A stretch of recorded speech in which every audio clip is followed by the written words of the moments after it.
بسم اللہ الرحمن الرحیم۔ شروع اللہ تبارک و تعالیٰ کے نام سے جو بڑا مہربان اور نہایت رحم کرنے والا ہے۔ تمام دیکھنے اور سننے والوں کو MH ہسٹری ٹی وی کی جانب سے السلام علیکم۔ قرآن کریم میں اللہ تعالیٰ نے بہت سی قوموں کا ذکر فرمایا ہے جو گناہوں اور ظلم کی وجہ سے مکمل ہلاک ہو گئیں۔ اللہ تعالیٰ کے عذاب نے ان قوموں کو تباہ و برباد کر دیا اور ان کا نام صفحۂ ہستی سے مٹ گیا۔ مکمل ہلاک و برباد ہونے والی قوموں میں سے ایک قوم اصحاب القریہ بھی ہے جس کا تذکرہ قرآن کریم کی سورہ یاسین میں ہوا ہے۔ اللہ تعالیٰ کا ارشاد گرامی ہے، سورہ یاسین کی آیات کا ترجمہ: اور ان سے گاؤں والوں کا قصہ بیان کرو جب ان کے پاس پیغمبر آئے، یعنی جب ہم نے ان کی طرف 2 پیغمبر بھیجے تو انہوں نے ان کو جھٹلایا، پھر ہم نے تیسرے سے ان کو تقویت دی تو انہوں نے کہا کہ ہم تمہاری طرف پیغمبر ہو کر آئے ہیں۔ وہ بولے، تم اور کچھ نہیں مگر ہماری طرح کے آدمی ہی ہو اور خدا نے کوئی چیز نازل ہی نہیں کی، تم محض جھوٹ بولتے ہو۔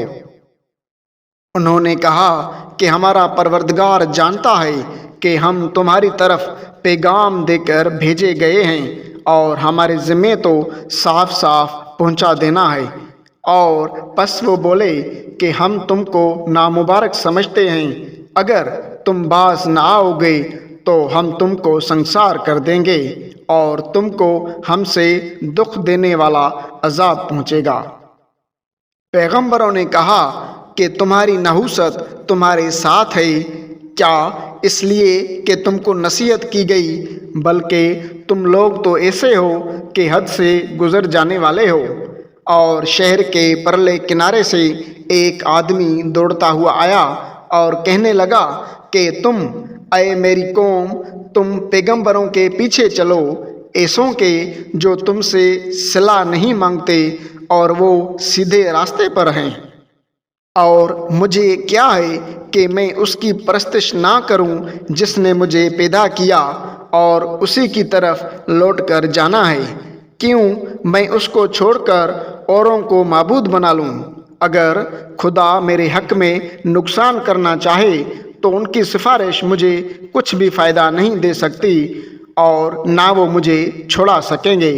تب تو میں سری گمراہی میں مبتلا ہو گیا۔ میں تمہارے پروردگار پر ایمان لایا ہوں، سو میری بات سن رکھو۔ حکم ہوا کہ بہشت میں داخل ہو جاؤ۔ وہ بولا کہ کاش میری قوم کو خبر ہو کہ خدا نے مجھے بخش دیا اور مجھے عزت والوں میں کیا، اور ہم نے اس کے بعد اس کی قوم پر کوئی لشکر نہیں اتارا اور نہ ہم اتارنے والے تھے۔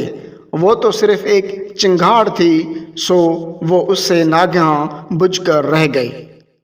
بہت سے متقدمین اور متاخرین علماء تفسیر کے ہاں یہ بات مشہور ہے کہ یہ بستی انطاکیہ تھی۔ ابن اسحاق نے اس کو ابن عباس رضی اللہ عنہ، کعب احبار اور وہب بن منبع سے نقل کیا ہے۔ بریدہ بن الخصیب، اکرمہ، قتادہ اور زہری رحمۃ اللہ علیہ سے یہ بھی نقل کیا ہے کہ اس بستی میں انطیخس بن الطیخس نامی ایک بادشاہ تھا۔ وہ بتوں کی پوجا کرتا تھا۔ اللہ تعالیٰ نے اس کی طرف 3 رسول صادق، مصدوق اور شلوم بھیجے۔ اس بادشاہ نے انہیں جھٹلایا۔ قرآن کریم کے ظاہری الفاظ سے بھی یہی معلوم ہوتا ہے کہ وہ اللہ تعالیٰ کے رسول ہی تھے۔ حضرت قتادہ کا خیال ہے کہ وہ حضرت عیسیٰ علیہ السلام کی طرف سے رسول تھے، اور حضرت ابن جریر رضی اللہ عنہ نے بھی اپنی سند کے ساتھ شعیب جبائی سے نقل کیا ہے کہ پہلے 2 رسولوں کا نام شمعون اور یوحنا تھا، اور تیسرے کا نام بولس تھا، اور بستی کا نام انطاکیہ تھا۔ لیکن یہ قول نہایت ضعیف ہے، کیونکہ جب حضرت عیسیٰ علیہ السلام نے اہل انطاکیہ کی طرف اپنے 3 حواری بھیجے تو وہی آپ علیہ السلام پر سب سے پہلے ایمان لانے والے تھے، اور یہ بستی ان 4 بستیوں میں سے تھی جن میں عیسائیوں کے بطریق یعنی مذہبی سردار رہتے تھے۔ ان 4 بستیوں کے نام یہ ہیں: انطاکیہ، القدس، اسکندریہ اور رومیہ۔ اس کے بعد قسطنطنیہ ہے، اور وہ ہلاک نہیں ہوئے، اور جس بستی کا تذکرہ قرآن مجید میں ہے اس کے رہنے والے ہلاک ہو گئے تھے، جیسے اللہ تعالیٰ نے ان کے واقعہ کی آخر میں فرما دیا ہے کہ وہ تو ایک چنگھاڑ تھی جس سے وہ بجھ کر رہ گئی۔ البتہ یہ امکان ہے کہ وہ 3 رسول جن کا تذکرہ قرآن مجید میں ہے وہ قدیم زمانہ اہل انطاکیہ کی طرف بھیجے گئے ہوں، اور ان کو جھٹلانے کی وجہ سے اللہ تعالیٰ نے ان کو ہلاک کر دیا ہو، اور بعد میں وہ بستی پھر آباد ہوئی ہو، اور عیسیٰ علیہ السلام نے ان کی طرف اپنے قاصد بھیجے ہوں اور وہ مسلمان ہو گئے ہوں۔ اس طرح ان دونوں واقعات میں تطبیق و مطابقت ہو جائے گی اور تعارض رفع ہو جائے گا۔ لیکن اس واقعہ کو عیسیٰ علیہ السلام کے قاصدوں کا واقعہ کہنا ضعیف ہے، جس کی ایک وجہ پہلے ہم ذکر کر آئے ہیں، اور دوسری وجہ قرآن مجید کے ظاہری الفاظ سے یہی معلوم ہوتا ہے کہ اللہ تعالیٰ کی طرف سے رسول تھے۔ اللہ تعالیٰ نے ارشاد فرمایا: وَاضْرِبْ لَهُم مَثَلًا، یعنی کہ اے محمد تو اپنی قوم کے لیے مثال بیان کر۔ اصحاب القریہ سے مراد شہر والے ہیں۔ جب ان کے پاس رسول آئے ہم نے ان کی طرف 2 رسول بھیجے، پھر ہم نے ان کی تائید تیسرے رسول کے ساتھ کی، یعنی تیسرے رسول کو بھیجنے سے ان پہلے 2 رسولوں کی تائید و نصرت مقصود تھی۔ اور قوم نے اس کا جواب یہ دیا کہ تم تو ہمارے جیسے ایک انسان ہی ہو، جیسے کہ پہلی کافر قوموں نے اپنے رسولوں کو جواب دیا تھا کہ وہ اس بات کو بعید سمجھتے تھے کہ اللہ تعالیٰ کسی بشر کو رسول بنا کر بھیج دے۔ رسولوں نے ان کو جواب دیا کہ ہمارا رب خوب جانتا ہے کہ ہم اس کے قاصد ہیں۔ اگر ہم اپنے رب پر جھوٹ کہیں گے تو وہ ہمیں سزا دے گا اور ہم سے سخت انتقام لے گا، اور ہمارے ذمہ صرف کھل کر بات پہنچا دینا ہے۔ مطلب یہ ہے کہ ہماری ذمہ داری صرف اتنی ہے کہ جو پیغامات اللہ تعالیٰ نے ہم کو دیے ہیں وہ بغیر کمی بیشی کے تمہارے تک پہنچا دیں۔ باقی ہدایت دینا نہ دینا، گمراہ کرنا صرف اللہ تعالیٰ کی ذات عالی پر منحصر ہے۔ انہوں نے کہا کہ ہم تمہیں اپنے لیے فعال بدخیال کرتے ہیں کہ تمہارا پیغام بہت منحوس ہے، اگر تم باز نہ آئے تو ہم تمہیں سنسار کر دیں گے۔ بعض کا قول ہے کہ انہوں نے زبان کے ساتھ برا بھلا کہنے کی بات کی، اور بعض کا قول ہے کہ عملی طور پر انہوں نے سنسار کرنے کی دھمکی دی تھی۔ پہلی بات کی تائید تو قرآن مجید کے الفاظ سے ہوتی ہے، ان کا کہنا کہ تمہیں ہماری طرف سے دردناک عذاب پہنچے گا۔ گویا انہوں نے قتل کرنے اور ذلیل و رسوا کرنے کی دھمکی دی۔ رسولوں نے کہا کہ تمہاری بدفعلی تمہارے ساتھ ہے، کہ تمہاری بدفعلی تمہاری طرف لوٹے، اور تم ہی نامراد ہو کہ اللہ تعالیٰ کے سامنے سر تسلیم خم نہیں کرتے، جس کی وجہ سے تم پر نحوست پڑ رہی ہے۔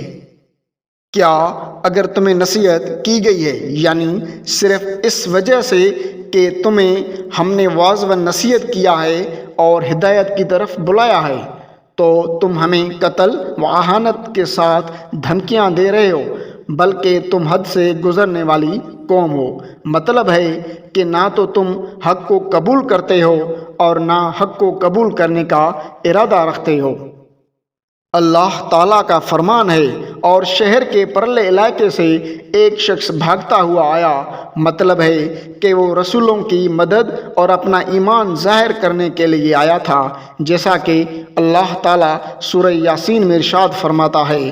ترجمہ: اے میری قوم، ان رسولوں کی پیروی کرو جو تم سے کسی قسم کی اجرت نہیں مانگتے اور وہ ہدایت یافتہ ہیں، یعنی یہ رسول کسی لالچ و طمع اور اجرت کے بغیر تمہیں خالص حق کی طرف بلاتے ہیں۔ پھر اس نے ان کو ایک اللہ کی عبادت کی طرف بلایا جس کا کوئی شریک نہیں، اور اللہ کے سوا دوسروں کی عبادت سے روکا جو دنیا اور آخرت میں کسی قسم کا کوئی نفع و نقصان نہیں پہنچا سکتے۔